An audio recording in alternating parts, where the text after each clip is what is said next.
Welcome class 8। इस video में हम स्टार्ट करेंगे chapter 4 program coding.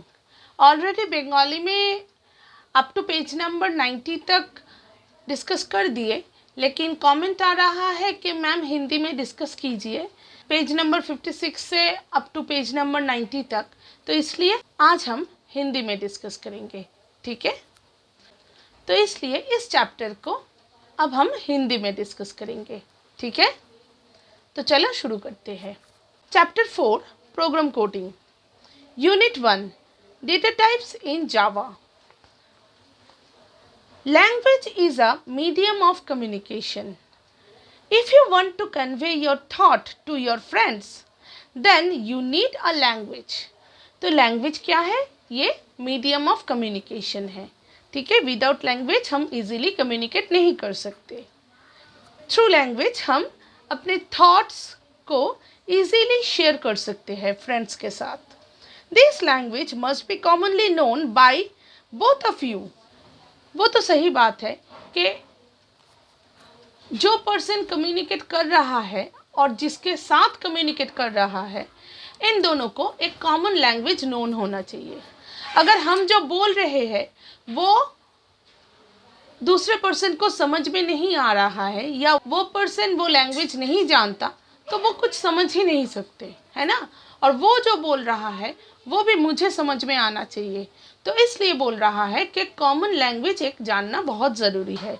Without common language हम कोई भी आइडियाज़ को शेयर नहीं कर सकते। ठीक है, नेक्स्ट देखो। Hence, language are essentially required to establish communication among peoples. तो इसलिए लैंग्वेज बहुत एसेंशियल है कम्युनिकेट करने के लिए। Computer is a machine that understands a specific language. वैसे ही कंप्यूटर भी एक स्पेशल लैंग्वेज जानता है। वो क्या है? वो है बाइनरी लैंग्वेज। ठीक है, 0 और 1 के combinations. A set of rule that provide a way of telling a computer what operation to perform is called a programming language. मतलब जिस लैंग्वेज में हम कंप्यूटर को इंस्ट्रक्ट करते हैं या जैसे हम कंप्यूटर को इंस्ट्रक्ट करते हैं, जिस मेथड को फॉलो करके, उसको हम बोलते हैं प्रोग्रामिंग लैंग्वेज। क्योंकि कंप्यूटर ऐसे हम बोलेंगे और इंस्ट्रक्शन फॉलो करेगा, ऐसा तो वो नहीं कर सकता। तो इसलिए एक स्पेसिफिक वे है कंप्यूटर को समझाने के लिए। ये स्पेसिफिक वे जो यूज़ होता है कंप्यूटर को इंस्ट्रक्ट करने के लिए, इसको हम बोलते हैं प्रोग्रामिंग लैंग्वेज। ठीक है, नेक्स्ट देखो। If you need to communicate with a computer then you must learn the language that it understands. This is the reason why you need to learn a computer language. तो इसलिए computer को कैसे instruct करते हैं या कैसे programme लिख के कंप्यूटर को समझाते हैं, वो जानना हम लोगों के लिए बहुत ज़रूरी है। ठीक है, need for computer programming. Suppose you want to instruct a computer to perform a task. For this, you need to give instructions in the coded form which the computer understand.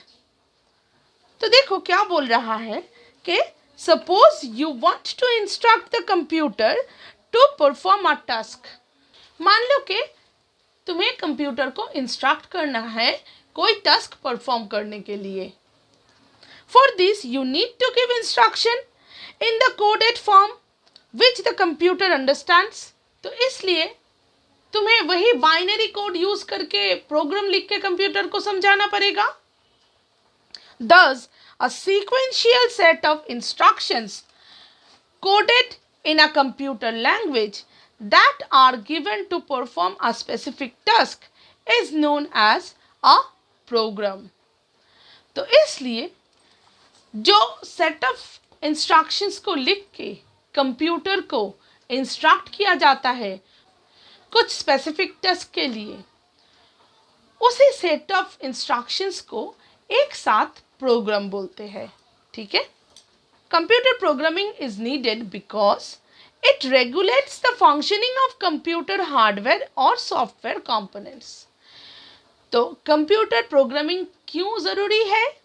क्योंकि वो कंप्यूटर के जो hardware part है और जो software part है उसको regulate कर सकता है या उसको कंट्रोल कर सकता है. ठीक है. नंबर 2 पॉइंट देखो. It promotes communication between user and machines. तो ये यूज़र और मशीन के बीच जो कम्युनिकेशन है या जो इंटरफेस है उसको एनहांस करता है. ठीक है, उसको डेवलप करता है. It's help in developing problem solving skills. तो ये प्रॉब्लम सॉल्विंग स्किल्स को डेवलप करता है कि कैसे तुम कोई प्रॉब्लम को सॉल्व करोगे. It encourages logic buildings among users. तो ये लॉजिक स्किल को इम्प्रूव करता है, मतलब लॉजिकली सोचने के लिए तुमको हेल्प करता है. It empowers the capability towards error detection and correction. ये एरर डिटेक्शन स्किल को भी इम्प्रूव करता है. मतलब एक प्रोग्राम लिखे, मतलब खूब कम ही होता है कि वो एरर फ्री हो. ठीक है, फर्स्ट एक प्रोग्राम लिखा जाता है, फिर उसको कंपाइल करके रन किया जाता है और देखा जाता है कि वो ठीक से रन कर रहा है कि नहीं या उसमें कुछ एरर है कि नहीं. तो ये जो एरर डिटेक्शन स्किल है और उसको करेक्शन करने के लिए जो नॉलेज होना ज़रूरी है वो इम्प्रूव करता है. It increases the confidence level of the users to solve problems. तो ये कॉन्फिडेंस लेवल को भी इम्प्रूव करता है. It helps in understanding computers and also gaining knowledge. तो ये कंप्यूटर को अच्छे से समझने के लिए हेल्प करता है और नॉलेज भी गेन कराता है. तो ये सारे कुछ एडवांटेजेस है कंप्यूटर प्रोग्रामिंग का. There are many programming languages through which you can develop programming codes to perform various tasks.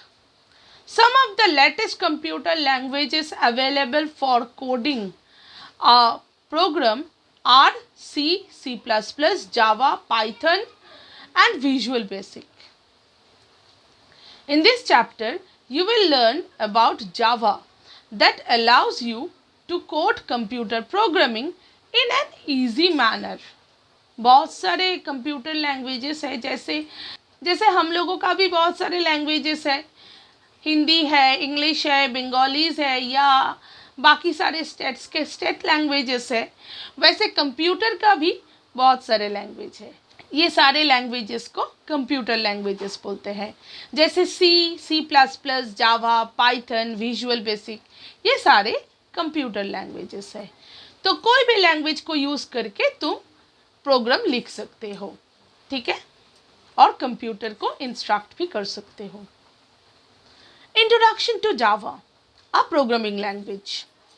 Java is an object-oriented programming language developed primarily by James Gosling and his colleagues at the Sun Microsystem in USA. तो जावा क्या है? Object oriented programming language है. अब ये object oriented programming language क्या है? देखो, programming language 3 type के होते हैं. Structured oriented programming language, procedure oriented programming language and object oriented programming language. Procedure oriented programming language जो है वो कैसे एग्जीक्यूट करता है? पहले फर्स्ट लाइन एग्जीक्यूट करेगा, फिर सेकंड लाइन, फिर थर्ड लाइन, फिर फोर्थ लाइन, ऐसे टॉप टू बॉटम अप्रोच में वो एग्जीक्यूट करेगा. ठीक है, ये है प्रोसीड्यूर ओरिएंटेड लैंग्वेज. अब स्ट्रक्चर्ड ओरिएंटेड लैंग्वेज कैसे एग्जीक्यूट करता है? पूरे प्रोग्राम को छोटे छोटे स्ट्रक्चर में डिवाइड किया जाता है, फिर एक एक स्ट्रक्चर एग्जीक्यूट करता है. जिसका प्रायोरिटी ज़्यादा है वो एग्जीक्यूट करता है पहले. ठीक है. अब ऑब्जेक्ट ओरिएंटेड प्रोग्रामिंग लैंग्वेज क्या है? ये क्या करता है? डेटा और उसके फंक्शन को लेके एक ऑब्जेक्ट बना देता है, ठीक है, मतलब एक रैपिंग कर देता है, ठीक है। तो ऐसे छोटे छोटे ऑब्जेक्ट्स में पूरे प्रोग्राम को डिवाइड कर देता है। फिर जिसका प्रायोरिटी ज़्यादा है वही ऑब्जेक्ट एग्जीक्यूट करता है, ठीक है। तो जावा है ऑब्जेक्ट ओरिएंटेड प्रोग्रामिंग लैंग्वेज, मतलब जावा का एक फीचर है डेटा और फंक्शन को लेके ऑब्जेक्ट क्रिएट करके ये एग्जीक्यूट करता है, ठीक है। तो जेम्स गॉसलिंग और उसके कुछ कलीग्स ने सन माइक्रोसिस्टम कंपनी में फर्स्ट जावा को डेवलप किया। The language was initially called Oak, named after the oak tree outside Gosling's office.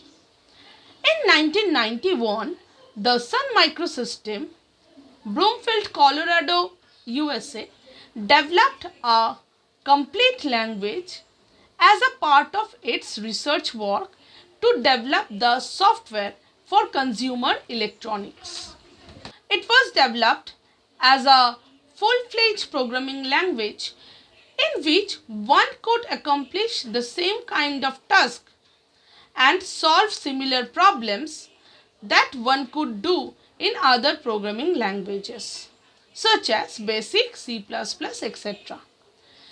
तो जावा धीरे धीरे डेवलप होते गए, इतना डेवलप हुआ कि बाकी सारे लैंग्वेजेस को भी पीछे छोड़ दिया। आजकल जावा को यूज़ करके कोई भी प्रोग्राम हम लिख सकते हैं, ठीक है। नेक्स्ट देखो, platform independence is the most significant advantage that Java has over other languages. It has the capability of moving easily from one computer system to another. तो Java प्लेटफॉर्म इंडिपेंडेंट है। ये जो प्लेटफॉर्म इंडिपेंडेंट टर्म, इसका meaning क्या है? मतलब कोई भी प्लेटफॉर्म में, या बोल सकते हो कि कोई भी ऑपरेटिंग सिस्टम में ये कंफर्टेबल है, ठीक है।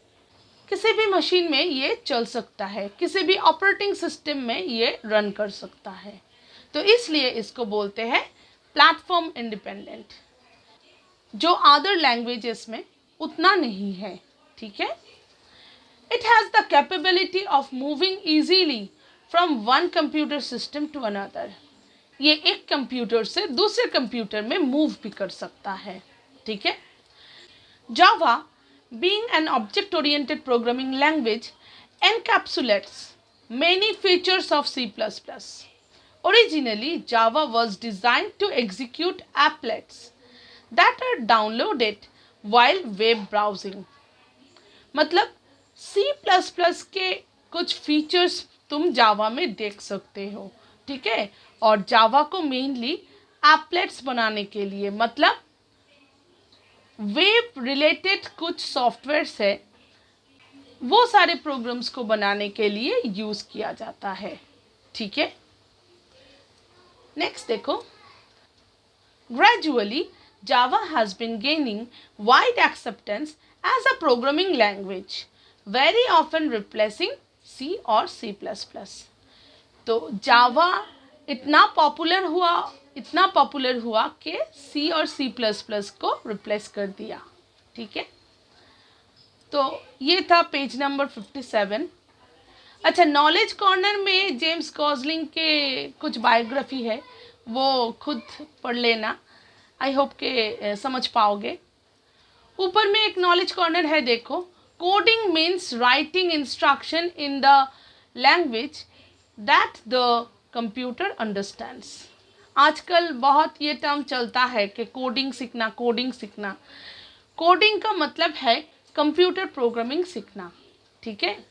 मतलब हम जो कंप्यूटर को इंस्ट्रक्ट करने के लिए स्पेसिफिक लैंग्वेज में, मतलब कंप्यूटर लैंग्वेज में जो सेट ऑफ इंस्ट्रक्शंस लिखते हैं उसको कोडिंग बोलते हैं, ठीक है, जो कंप्यूटर को समझ में आता है, ठीक है।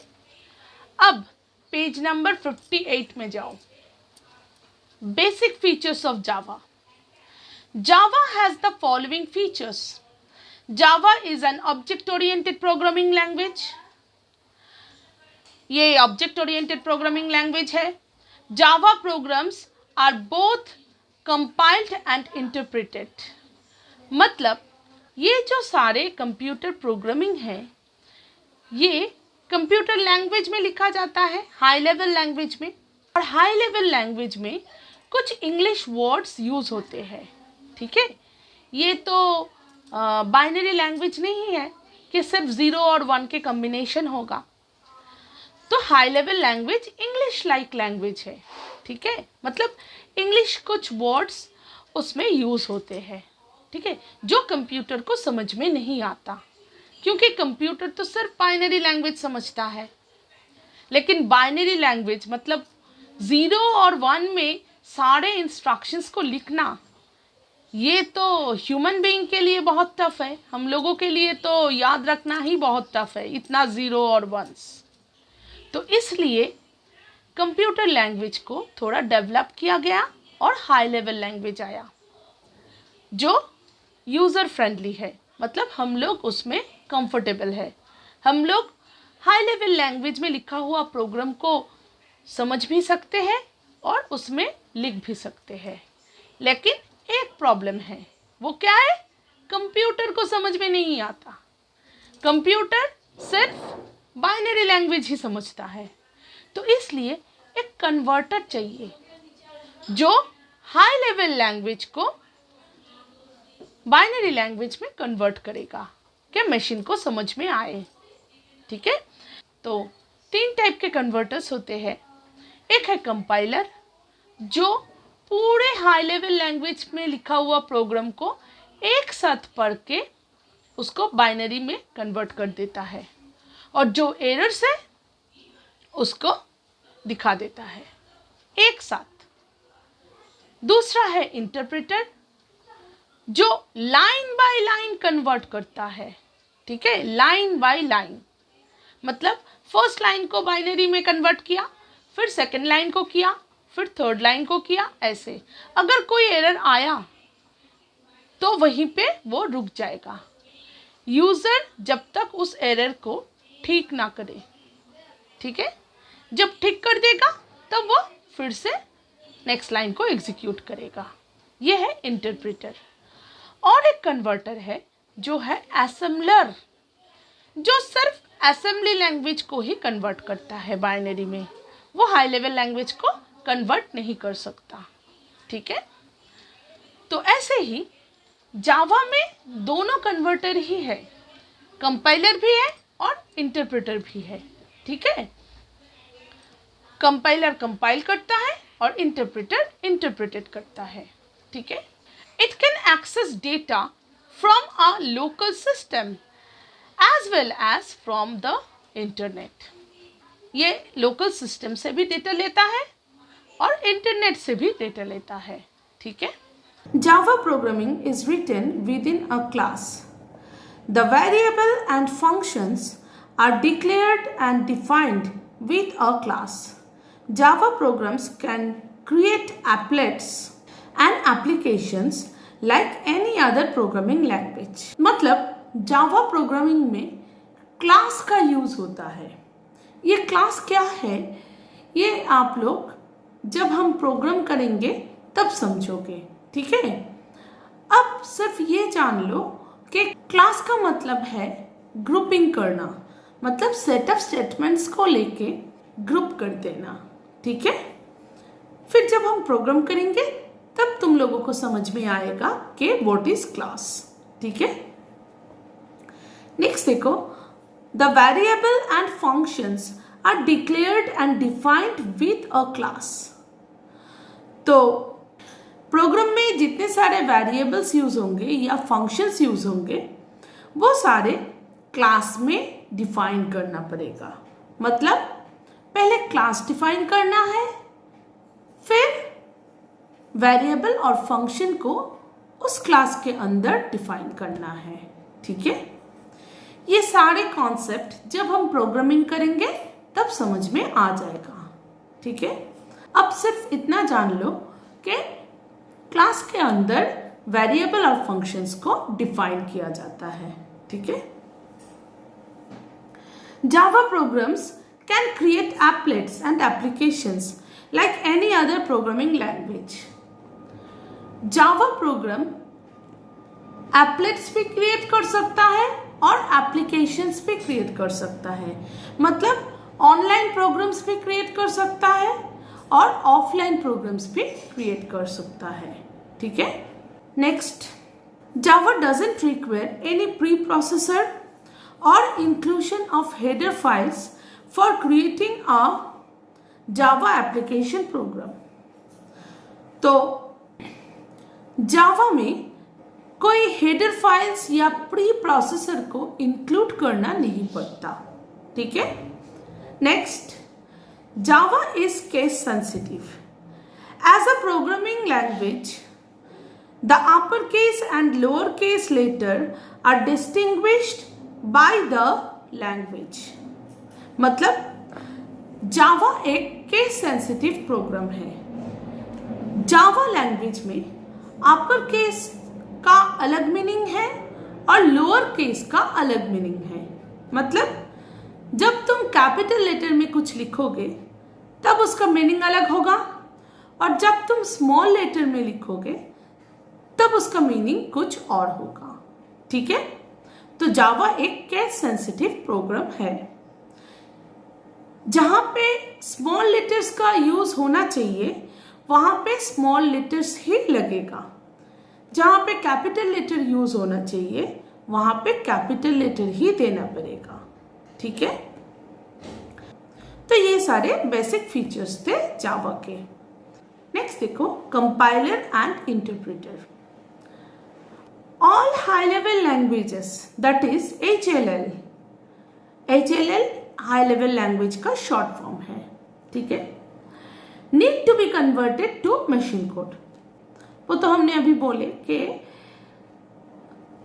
HLL में लिखा हुआ प्रोग्राम मशीन डायरेक्टली नहीं समझता, उसको बाइनरी कोड में कन्वर्ट करना पड़ता है, so that the computer can understand the program after taking the required input.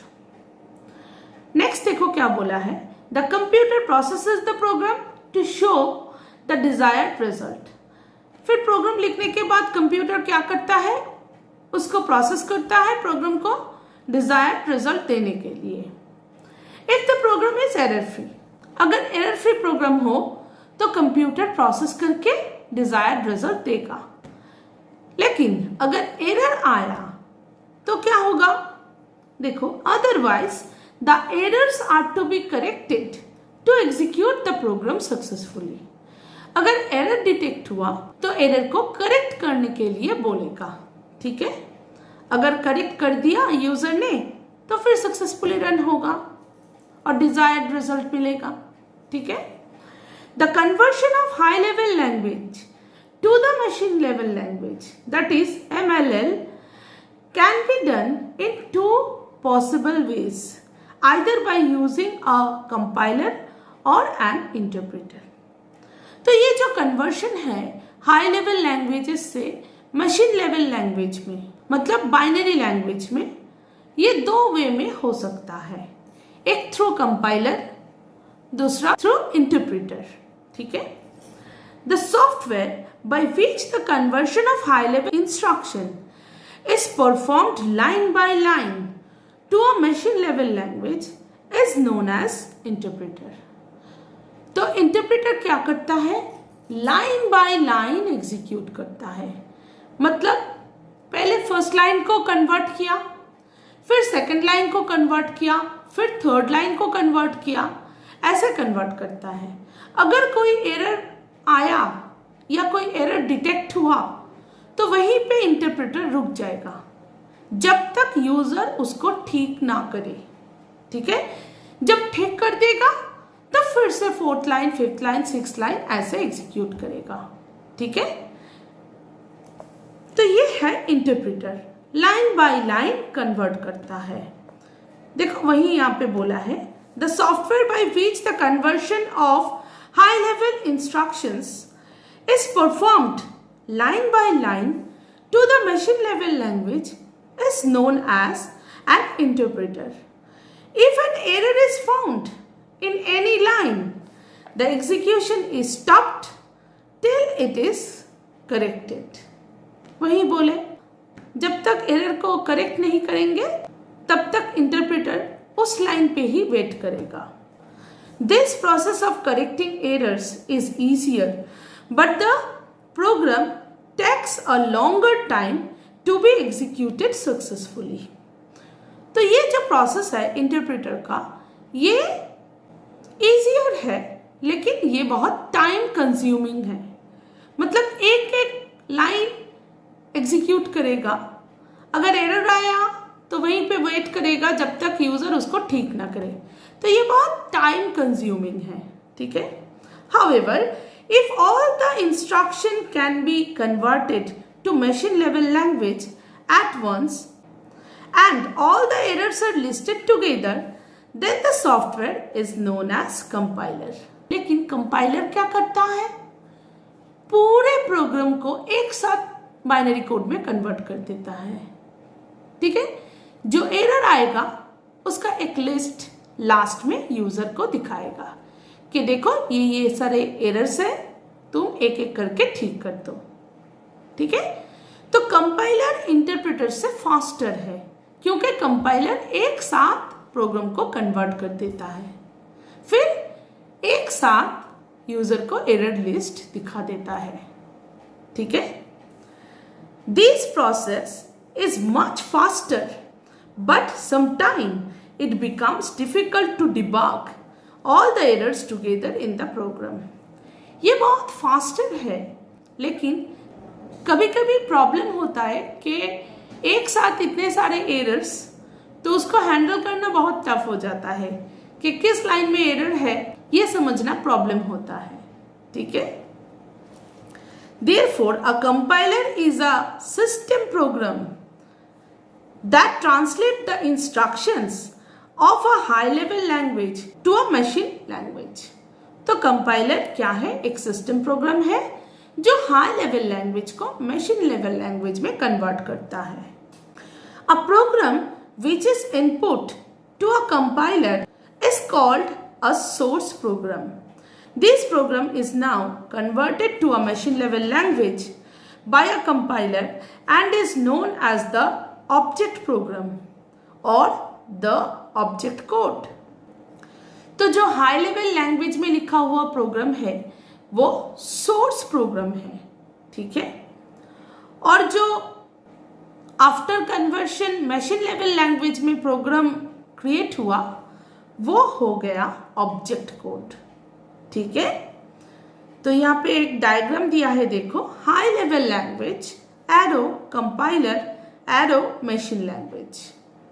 मतलब सोर्स प्रोग्राम ट्रांसलेट करके ऑब्जेक्ट प्रोग्राम में कन्वर्ट हो गया, ठीक है। मतलब source program after translation object program में कन्वर्ट हो गया, ठीक है। Next, a compiler can translate only those source programs which have been written in the language for which the computer is meant. It means that each high-level programming language requires a separate compiler for the conversion. तो अलग अलग high level language का अलग अलग compiler structure है। तो अलग अलग हाई लेवल प्रोग्रामिंग लैंग्वेज का अलग अलग कंपाइलर है, ठीक है। अब पेज नंबर 59 में आओ। For example, a Fortran compiler is capable of translating a Fortran program into machine code. तो Fortran प्रोग्रामिंग लैंग्वेज का जो कंपाइलर है वो Fortran लैंग्वेज में लिखा हुआ प्रोग्राम को मशीन कोड में कन्वर्ट कर सकता है। A computer system may have more than one compiler to work for more than one high level language. तो कंप्यूटर सिस्टम में अलग अलग कंप्यूटर लैंग्वेजेस के कंपाइलर रह सकता है। जब जिस प्रोग्रामिंग लैंग्वेज में प्रोग्राम लिखा जाएगा तब उस प्रोग्रामिंग लैंग्वेज का जो कंपाइलर है वो उसको कन्वर्ट कर देगा मशीन कोड में, ठीक है। An interpreter is generally used in microcomputers. तो इंटरप्रेटर जनरली माइक्रो कंप्यूटर्स में यूज होता है. It helps the programmer to find out the error and correct them before the control moves to the next line. Assembler, compiler and interpreter are basically system softwares which are also known as language processors. तो interpreter क्या करता है, एक एक line को convert करता है. जब एरर आया तब वो वहीं पे वेट करता है जब तक यूजर उसको ठीक ना करे. ठीक है, अगर ठीक कर दे तो नेक्स्ट लाइन में वो मूव होगा. और क्या बोल रहा है यहाँ पे कि असेंबलर, कंपाइलर और इंटरप्रेटर बेसिकली सिस्टम सॉफ्टवेयर है जो लैंग्वेज को ट्रांसलेट करता है, मतलब हाई लेवल लैंग्वेजेस से मशीन लेवल लैंग्वेज में कन्वर्ट करता है. ठीक है, इसलिए इन तीनों को क्या बोलते हैं, लैंग्वेज प्रोसेसर. ठीक है, एक डायग्राम दिया है देखो. High level language, translator, compiler और इंटरप्रेटर. मशीन लैंग्वेज मतलब सोर्स प्रोग्राम ट्रांसलेट करने के बाद ऑब्जेक्ट प्रोग्राम में कन्वर्ट होता है. ठीक है, नेक्स्ट देखो difference between compiler and interpreter. Compiler, it converts the entire source program into the object program at once. तो ये entire source program को object program में एक साथ कन्वर्ट कर देता है. नेक्स्ट इंटरप्रेटर में देखो, it converts the source program into object program one line at a time. Interpreter line by line convert करता है. नेक्स्ट कंपाइलर में देखो, it displays errors for the whole program together after compilation. मतलब compiler errors को एक साथ user को दिखाता है आफ्टर कंपाइलेशन. मतलब पूरा कंपाइलेशन खत्म हो गया, उसके बाद एरर का लिस्ट दिखाता है. इंटरप्रेटर में देखो, it displays the errors of one line at a time and after correction the control goes to the next line. ये एक लाइन का एरर दिखाता है यूजर को. जब उसको यूजर ठीक कर दे फिर दूसरे लाइन को कन्वर्ट करेगा. ठीक है, तो ये था difference between compiler and interpreter. मुझे लगता है कि यहाँ तक आप लोगों को समझ में आया होगा. नेक्स्ट वीडियो में हम स्टार्ट करेंगे Java compiler and interpreter. Bye.